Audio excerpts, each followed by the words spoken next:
ہر قسم سے فساد سے بچنے کی نصیحت کرتے ہوئے حضرت مسیح موعود علیہ السلام فرماتے ہیں تمہیں چاہیے کہ وہ لوگ جو محض اس وجہ سے تمہیں چھوڑتے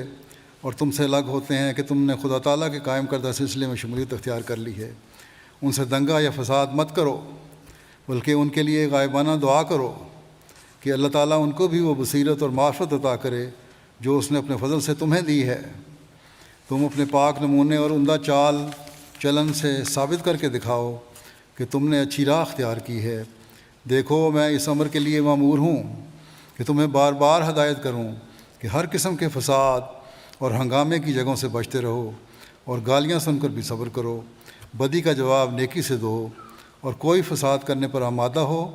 تو بہتر ہے کہ تم ایسی جگہ سے کھسک جاؤ اور نرمی سے جواب دو۔ جب میں یہ سنتا ہوں کہ فلاں شخص اس جماعت کا ہو کر کسی سے لڑا ہے، اس طریق کو میں ہرگز پسند نہیں کرتا، اور خدا تعالیٰ بھی نہیں چاہتا کہ وہ جماعت جو دنیا میں ایک نمونہ ٹھہرے گی وہ ایسی راہ اختیار کرے جو تقویٰ کی راہ نہیں ہے۔ بلکہ میں تمہیں یہ بھی بتا دیتا ہوں کہ اللہ تعالیٰ یہاں تک اس امر کی تائید کرتا ہے کہ اگر کوئی شخص اس جماعت میں ہو کر صبر اور برداشت سے کام نہیں لیتا تو وہ یاد رکھے کہ وہ اس جماعت میں داخل نہیں ہے۔